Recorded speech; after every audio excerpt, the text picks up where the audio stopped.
Hello everyone. Today we will going to discuss and learn the chapter of Principles of Management. So 12th class business studies में आपने बहुत बार सीखा होगा या 11th में भी आपने BST पढ़ी, 12th में भी पढ़ी कि मैनेजमेंट एक्चुअली होती क्या है. So when it comes to management, management means managing what? Managing resources. जो भी रिसोर्स आपके पास है उसको मैनेज करना मैनेजमेंट है.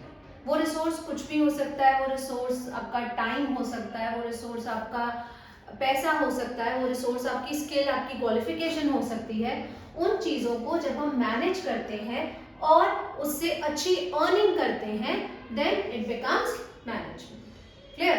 सो principles of management is a chapter which tells us about कि अगर हमें मैनेजमेंट करनी है चाहे वो किसी भी फील्ड में हो तो उसके लिए कुछ बेसिक रूल्स एंड रेगुलेशंस हैं जो हमें फॉलो करने हैं. बिकॉज जब तक हम वो रूल्स फॉलो नहीं करेंगे तब तक हम अपने मैनेजमेंट को एकदम एक्यूरेसी के साथ नहीं लेके आ पाएंगे. So when it comes to principles of management, so these principles are given by Henry Fayol. General principles. There are two types of principles. One is general principles, other one is scientific principles. General principles, if we talk about, is given by Henry Fayol, and scientific principles are given by F.W. Taylor. So Henry Fayol के बारे में अगर हम थोड़ा सा पढ़ें class, तो Henry Fayol was basically a scientist. वो एक साइंटिस्ट थे, क्लियर, जिनको एक सिक फर्म, एक बीमार फर्म कह लो या वो फर्म जो प्रॉफिट अर्न नहीं करती है वो फर्म का मैनेजर उनको बनाया गया था. So by applying principles of management जो उन्होंने बनाए, एक सिक फर्म को एक प्रॉफिट अर्निंग फर्म में उन्होंने चेंज किया. That is why Henry Fayol is also known as father of management. Father of management. Because in this term you have to answer MCQs. So MCQs में आपसे ये छोटी छोटी बेसिक नॉलेज आपकी check की जाती है. ऐसे क्वेश्चंस आपसे पूछे जाते हैं. तो जब आपसे पूछा जाए या क्वेश्चन आए कि फादर ऑफ मैनेजमेंट कौन है, so father of management is Henry Fayol. और हेनरी फ्योल ने अराउंड 14 प्रिंसिपल्स हमें दिए. तो अब हम उन 14 प्रिंसिपल्स को वन बाय वन डिस्कस करेंगे. So out of these 14 principle, first principle is division of work. First principle is division of work.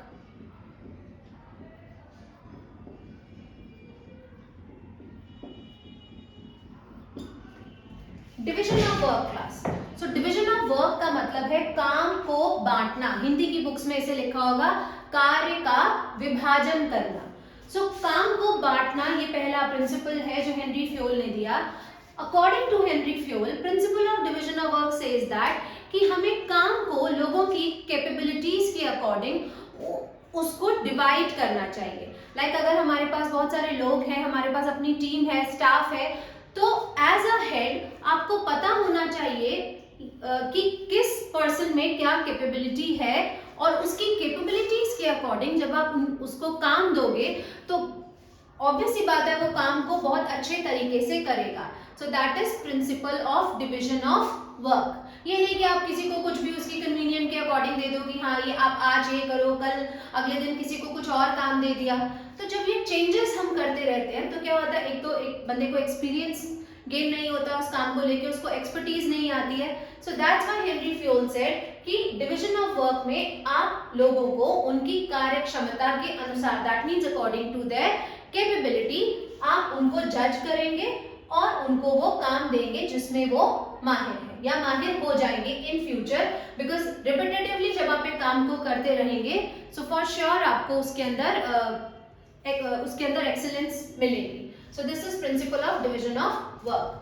आप लोग की बुक्स में क्लास लिखा होगा कि इसको अगर हम फॉलो करते हैं तो क्या होता है, और अगर हम इसको फॉलो नहीं करते, इसका वायलेशन करते हैं तो क्या क्या प्रॉब्लम्स हमें आ सकती है. तो अगर हम इस प्रिंसिपल को फॉलो कर रहे हैं 12th क्लास तो ऑब्वियसली बात है, it leads to expertise, expertise, एक बंदा एक्सपर्ट हो जाएगा एक काम को करने में। नेक्स्ट इज स्पेशलाइजेशन आएगी,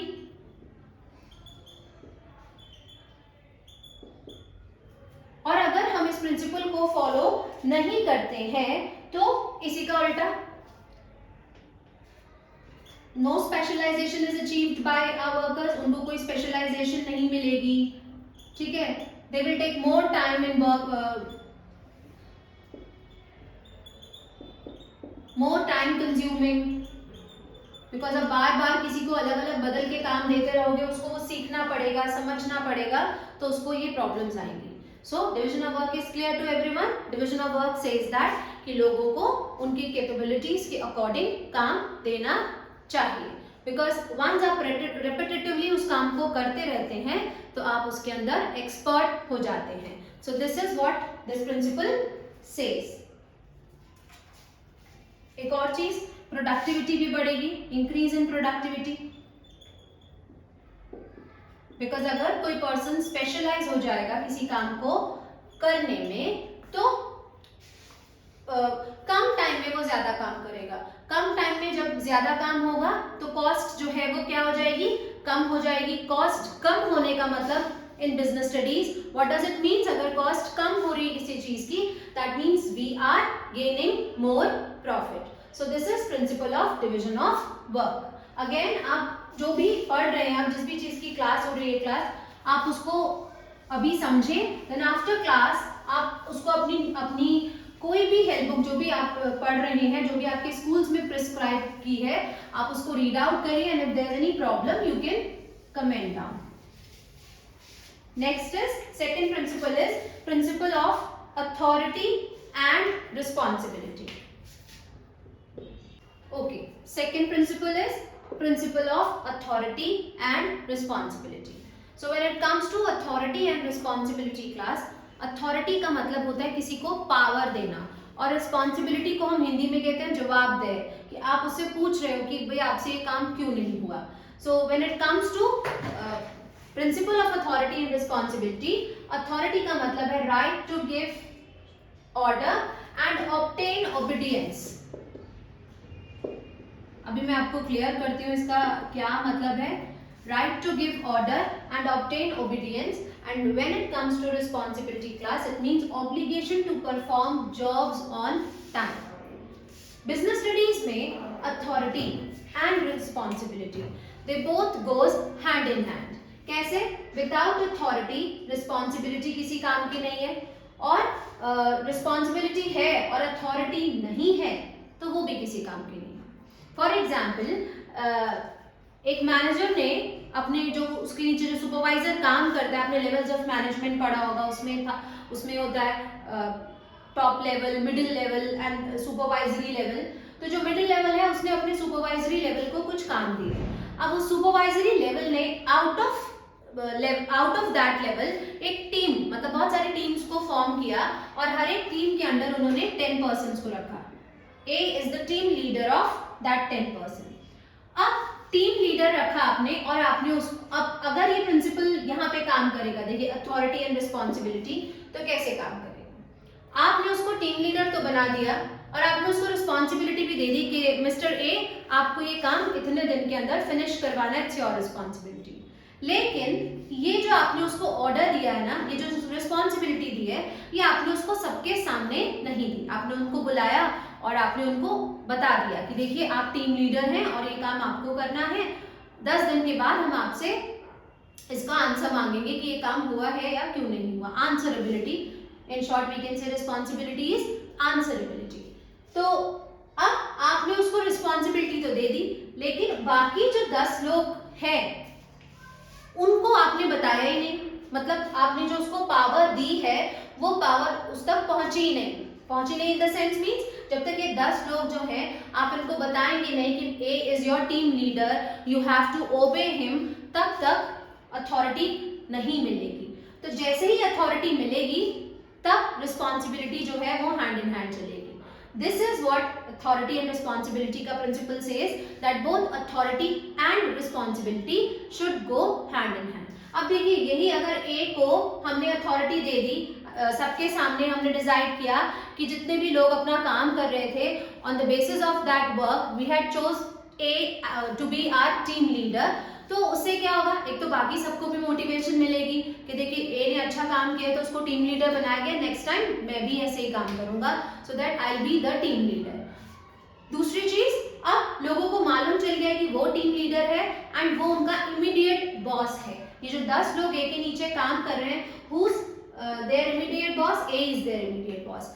नाउ अब अगर मैं ए को बोलूंगी कि A now you will be the team leader, ये 10 लोग आपके अंडर काम करेंगे, यू विल लीड देम और आप इस काम को within a week complete करके दिखाएंगे। That is what this principle says, principle of authority and responsibility. अब आपने उसको अथॉरिटी भी दे दी कि ये आपका टीम लीडर है, और अब आपने उसको रिस्पॉन्सिबिलिटी भी दे दी कि आपको ये काम करना है। So by this way this principle goes smoothly. दोनों में से एक भी नहीं होंगे क्लास, आप सिर्फ आंसरेबिलिटी दे रहे हो उसको कि देखो ये काम तुम्हें करना है।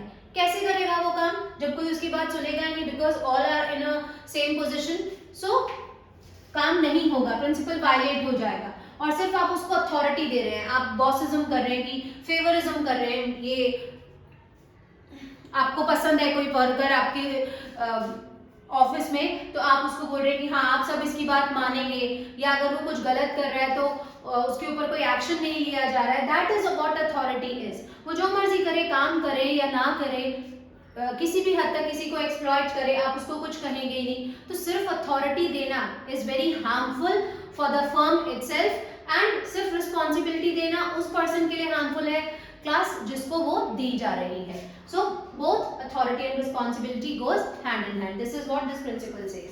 अगेन अब इसको वायलेट करते हैं तो कुछ कॉन्सिक्वेंसेस होते हैं, और इसके भी कुछ पॉजिटिव इफेक्ट्स हैं। पॉजिटिव इफेक्ट्स यही है कि इससे फर्म में एफिशिएंसी आएगी। Efficiency means doing work with lesser resources, completing work with lesser resources, so efficiency आएगी। authority responsibility, आप टीम लीडरशिप क्वालिटीज किसी के अंदर इनकलकेट कर रहे हो, और क्या होगा, फर्म जो है, firm will achieve its objective on time। Violation जब हम करते हैं क्लास तो वो इसका ऑपोजिट ही है। जो हम अचीव कर रहे हैं प्रिंसिपल को फॉलो करते टाइम, उसका opposite is what we are not getting when we are violating that principles. Like अगर हम इसी की बात करें, अगर हम इस प्रिंसिपल को नहीं फॉलो करेंगे तो एक तो क्योस रहेगा फर्म में, हमेशा एफिशिएंट कोई भी नहीं बन पाएगा, बिकॉज सब जिस लेवल पे काम कर रहे हैं वो उसी लेवल पे रह जाएंगे। There is no scope of their promotion और going ahead. So this is authority and responsibility. So third principle is principle of discipline.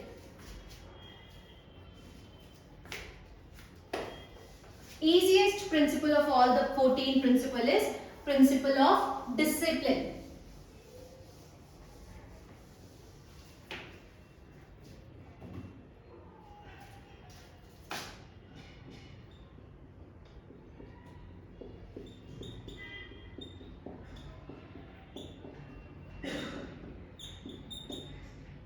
So class, principal of discipline, जिसको हिंदी में अनुशासन भी कहते हैं, और हम बहुत छोटी क्लासेस से पढ़ते आ रहे हैं कि अनुशासन जो है वो जीवन में बहुत महत्व रखता है।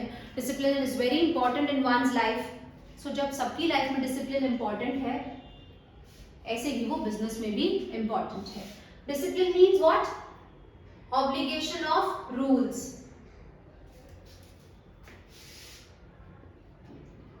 Obeying rules. हर फर्म के अपने कुछ कायदे कानून होते हैं जिन्हें हमें फॉलो करना है। लाइक वर्किंग आवर कितने होने चाहिए, जो हमारा फटीग स्टडी का टाइम है, दैट मीन्स जो हमें इंटरवल चाहिए वो कितने टाइम का चाहिए, लीव को लेने का क्या क्राइटेरिया अगर आप काम पे नहीं आ रहे हैं किसी दिन, जो भी है। सपोज हमारा जो कैंपस है या जो हमारा एरिया है वो टबैको फ्री जोन है, तो no one is authorized to smoke there. All these comes under principles of discipline. So principle of discipline says that कि जब आप जितने भी वर्कर्स हमारी कंपनी में काम कर रहे हैं सबको, चाहे वो टॉप लेवल है, मिडिल लेवल है, लोअर लेवल है, सबको कुछ specific rules and regulations follow करने होते हैं. That is what principal of discipline says. और अगर हम इन रूल्स और रेगुलेशंस को फॉलो नहीं करते हैं क्लास, तो अगेन लो टर्नओवर, ज्यादा छुट्टी करेंगे सब और उसका कोई कुछ रूल रेगुलेशन ही नहीं है, तो जब जिसका मन कर रहा है वो आ रहे हैं, जब जिसका मन कर रहा है वो जा रहे हैं. सो ऐसा नहीं होता है. अगर ऐसा होगा तो हमारी फर्म जो है वो प्रॉपर्ली अपने काम को नहीं कर पाएगी. Next is wastage of resources. सारे रिसोर्सेज खराब होंगे. लो टर्नओवर तो है ही, wastage of resources, less efficiency, all these are consequences of violation. अगर हम नहीं फॉलो करेंगे प्रिंसिपल ऑफ डिसिप्लिन तो ये प्रॉब्लम्स आएगी. And if we follow principle of discipline, अगर हम प्रिंसिपल ऑफ डिसिप्लिन फॉलो कर रहे हैं तो क्या होगा? सिस्टमैटिकली सारा काम होगा. Systematic organisation. देन यहाँ पर वेस्टेज ऑफ रिसोर्सेज था, यहाँ पर no wastage of resources. So these will be positive effects of following principle of discipline. So तीन principles अगर हम अभी recall करें, अभी तक हमने जो तीन principles पढ़े, first is principle of division of work. That means dividing work according to the capability of a person. लोगों की कार्य क्षमता के अनुसार उनको कार्य देना, काम देना. जो भी आपकी हिंदी की बुक्स में लिखा होगा या इंग्लिश की बुक्स में, आप उसको प्रॉपर्ली रीड करिएगा. Next is principle of authority and responsibility. दोनों चीजें जो एक साथ चलती हैं, अथॉरिटी भी और रिस्पॉन्सिबिलिटी भी. And third is principle of discipline. And discipline तो क्लास सबके लिए जरूरी है, whether be it a student, a teacher, business person, कोई भी है, सबको कहीं ना कहीं डिसिप्लिन की जरूरत अपनी लाइफ में होती ही है. Next is principle of unity of command. Principle of unity of command class, अगर उसको हम एक डायग्राम के थ्रू एक्सप्लेन करें ना, सो एक ही डायग्राम उसको बहुत अच्छे से एक्सप्लेन कर देता है. Principle unity of command.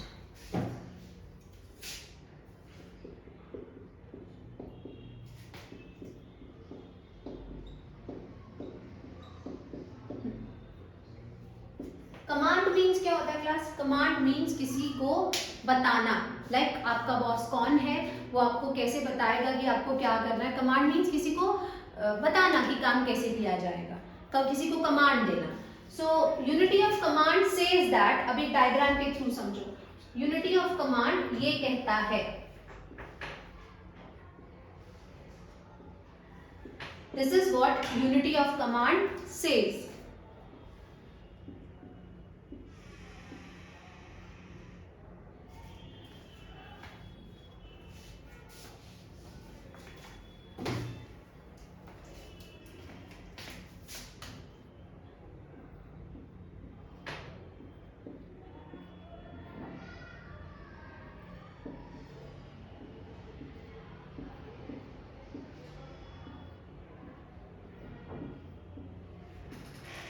And this is what it violates. So ये है बॉस, क्लियर, और ये उसके subordinates. That means it is superior and subordinates.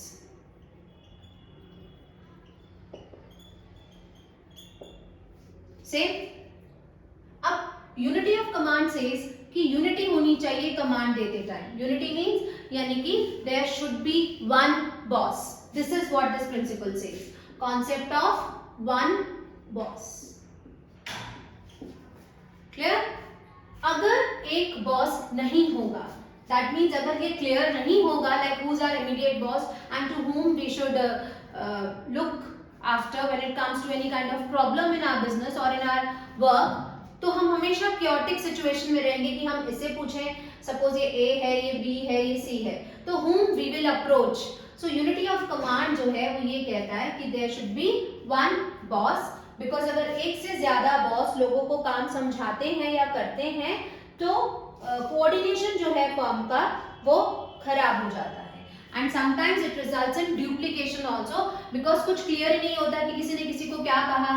मतलब ये लोग आपस में भी तो जैसे सपोज तीन हेड है या पार्टनर्स हैं, तो तीन पार्टनर्स होना इज गुड, पार्टनरशिप पढ़ी है हम सब ने, partnership is good, but partnership में भी बॉस एक ही होना चाहिए। क्यों? क्योंकि अगर इतने सारे बॉस होंगे तो यही लोग काम करते टाइम मक्कारी करेंगे। ये कहेगा उसने कुछ और बोला था, सी से कहेंगे बी ने ऐसे बोला था, बी से कहेंगे ए ने ऐसे बोला था।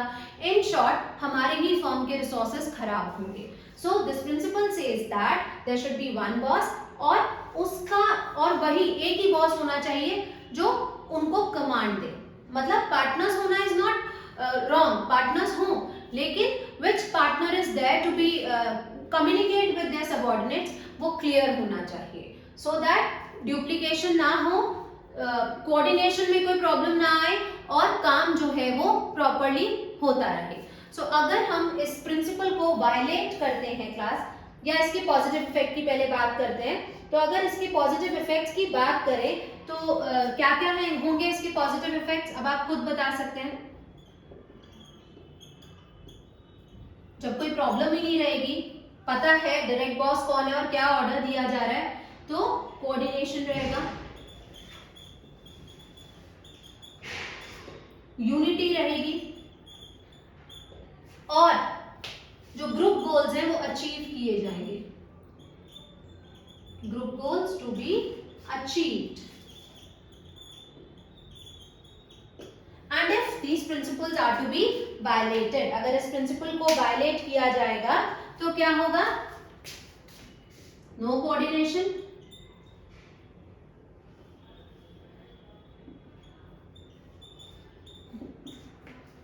उसके बाद वेस्टेज या ड्यूप्लीकेशन कह लो, ए भी वही काम बता के जा रहा है, फिर किसी और को ए ने ये काम इसको बोला, बी ने वही काम दूसरे वर्कर को बोल दिया, तो ड्यूप्लीकेशन भी होगा।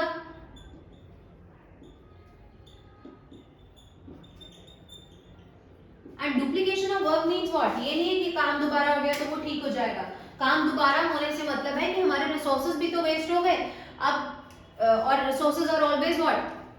लेस, कम रिसोर्सेज हैं जिनको हम खराब नहीं कर सकते। तो these are 4 principles. Next will continue, rest of the principles will continue in the next class. Okay, so आप इसको रीड करिए अपनी बुक्स में से, और कोई भी प्रॉब्लम है इन चारों प्रिंसिपल्स में तो यू कैन कमेंट डाउन।